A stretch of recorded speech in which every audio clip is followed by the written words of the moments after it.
The mayor executes public policy through his appointments to city agencies and citizen commissions, including the Animal Services Department and the Animal Services Commission.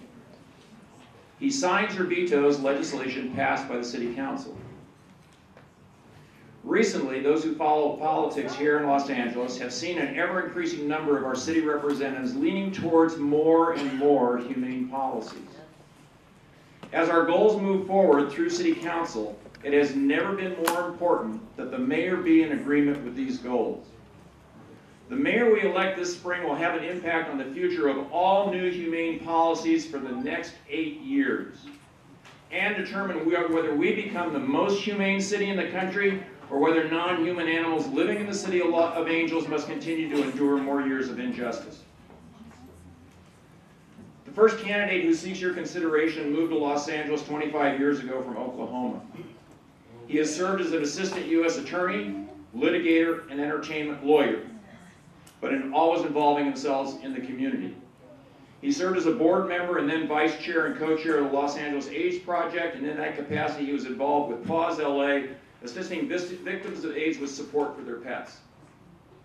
For the past 10 years, he's been a local broadcaster, illuminating many civic issues, including that of homeless pets. He has published a 10-point program for dealing with this crisis available on our website. As the first candidate to accept our invitation to speak with you, please welcome Mr. Kevin James.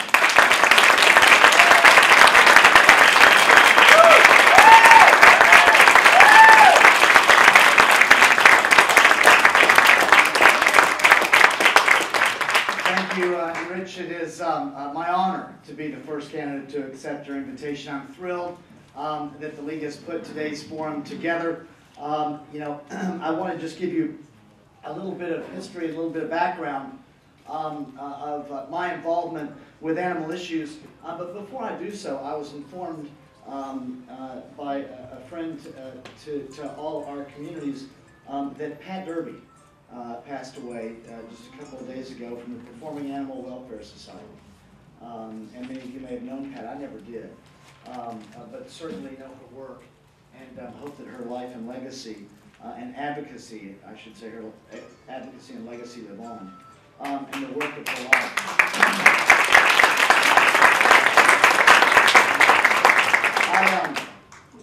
I've had rescue dogs and now more recently cats in my life and in my home my entire life, and consider those relationships to be a large part of who I am as a man today. I started working with animal adoption issues and other animal issues, as Rich said, when I started volunteering at AIDS Project Los Angeles.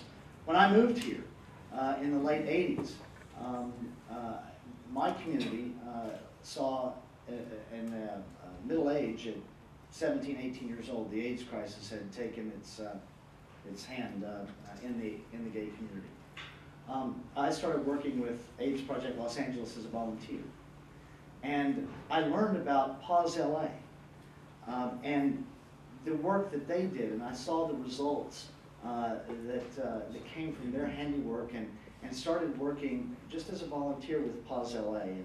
And Nadia Sutton, the founder, had created something that was quite magical for our agency. And as my years with APLA grew, so did my interest in the difference that animals make in people's lives.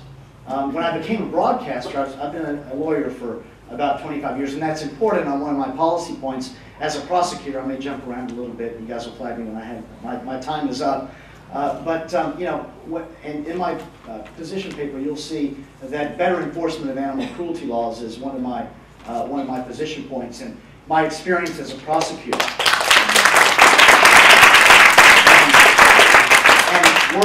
Working with the city attorney's office and the district attorney's office is very valuable in this area. But I want to go back for a moment, because when I began broadcasting in Los Angeles, one of the things that I discovered that we could do in partnership with radio, because with radio you don't have the visuals, but with the growth of the internet you get some visuals. And what I discovered I was able to do was help with pet adoptions on my radio show, because I could draw attention to a pet for whatever reason, and we had various pets that we would feature for various reasons. And because I had an internet that we could send our listeners to, so that they could get information about the pet, see photos of the pet, we were able to have successful adoption work done on my radio show. And one of the things that, a couple things happened that were very instrumental. One, the rescue dog that I'd had, she was mostly a dachshund. Her name was Tori. She died. And that happens as you know, in life when you lose family members like that. And it was going to be a little while before I thought I could have another dog. And although I had always gotten other dogs in other parts of my life. And my radio listeners, I was on KBC at the time, started convincing me that the time was now for me to have another dog. And they had some ideas on dogs that I should have. So I remember a woman, she's now, I think she's now died, I lost touch with her. I think she was elderly from Thousand Oaks. Her name, her radio name anyway, was Laura from Thousand Oaks.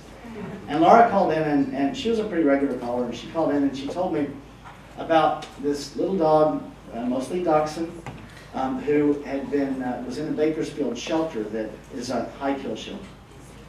And if I would foster this little dachshund for 30 days, then a rescue center here would help, Lisa Marie is her name, find a home. Well, Lisa Marie, they considered and they designated as a special needs dachshund. She had been attacked.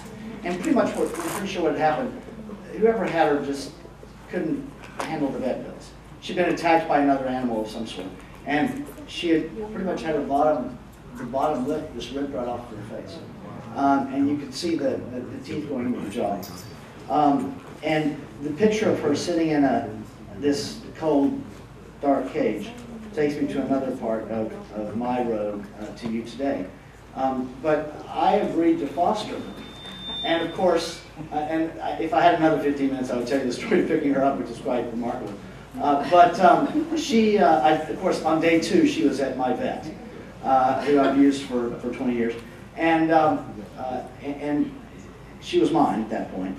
I think that Laura from Thousand Oaks knew that would be the case, and so did the folks that transported her from Bakersfield to Los Angeles for me.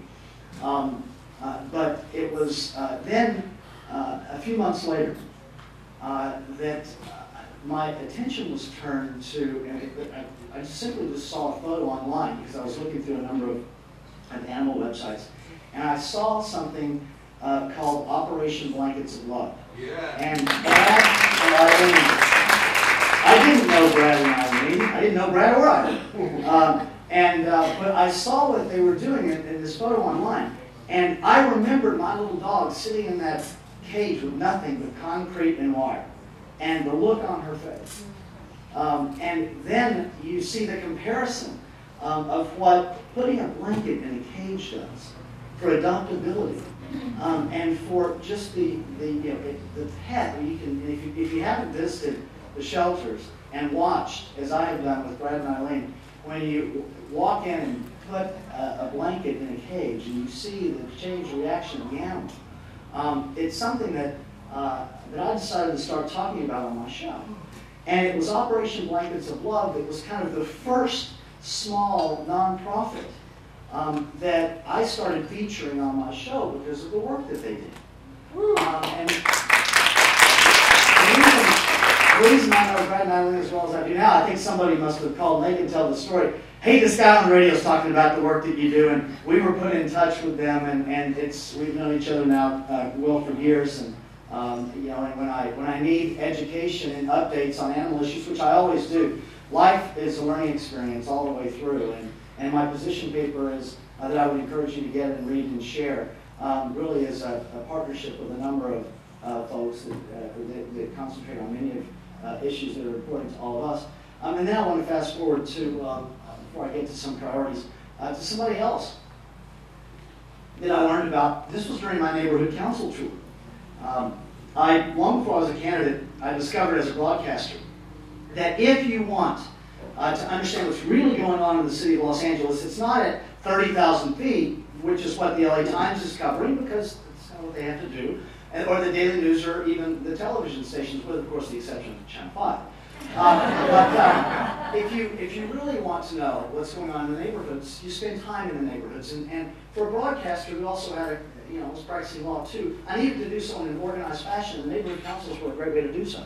And I was at a neighborhood council meeting, I think it was probably Eagle Rock, Paul, when Paul DeRigo, who I didn't know, steps in and he's talking about, he's trying to raise money from the neighborhood councils for his RECO program, which is Reserve Animal Control Officers. And I'm sitting there listening, and I learned from Paul that any given night we've got 1 or 2 max animal control officers in the city of Los Angeles, the second largest city in America. And here's a guy who shows up because he has a volunteer program, and all he's asking for is some money for uniforms and training. And that's a pretty simple one for me. And an example, and of course, so what I did is I ran over to Paul and introduced myself and said, hey, come on my show, which he did a number of times. Talk about your program. Let's help you raise some money, because this just makes sense.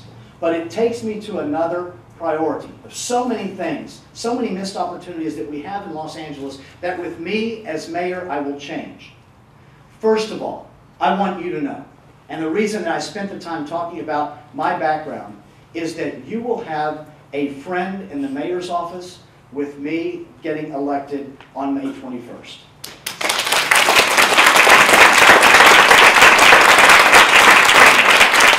Secondly, it comes from someone, not just because I'm running for office, but because animals have been a huge part of my entire life and will be for the rest of my life.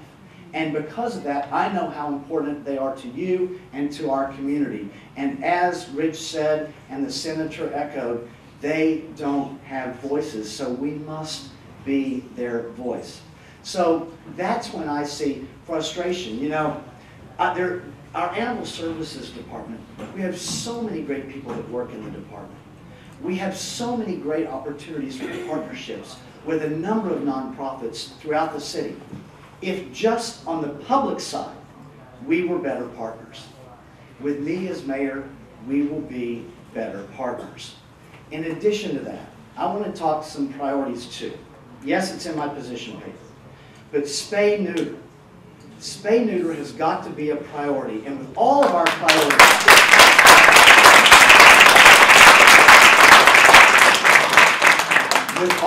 priorities, you know what that means. It means money. So here we are in a budget crisis, and I'm not going to go through the broad budget issues that we cover in all of our mayoral forums. I want to talk about budget issues related to the animal community. Because here we have the inability to enforce our existing animal license laws in our city.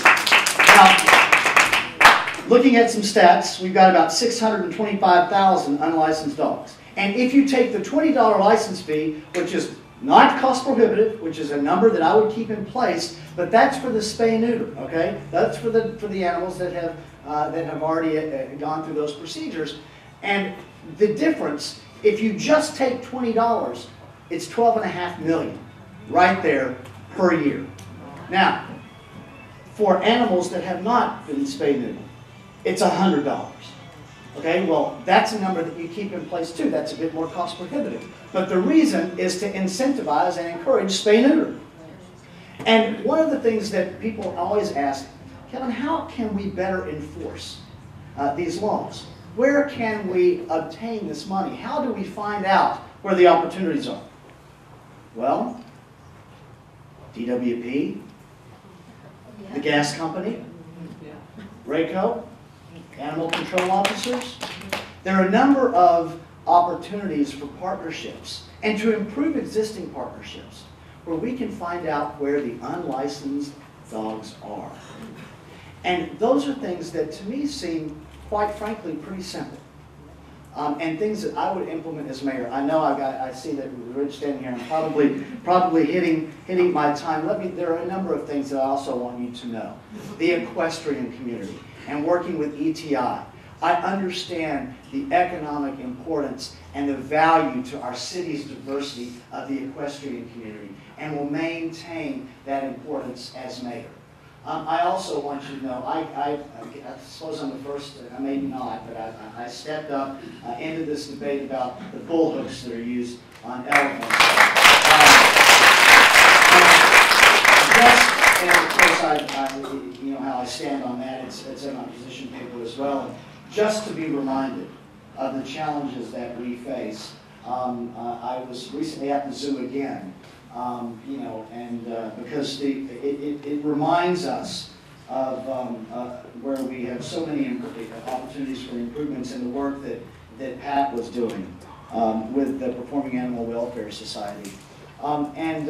Finally, I do want to close with this, and I spoke about this earlier. Well, the issue of no-kill, just know that it is the top priority, the top goal for me as mayor.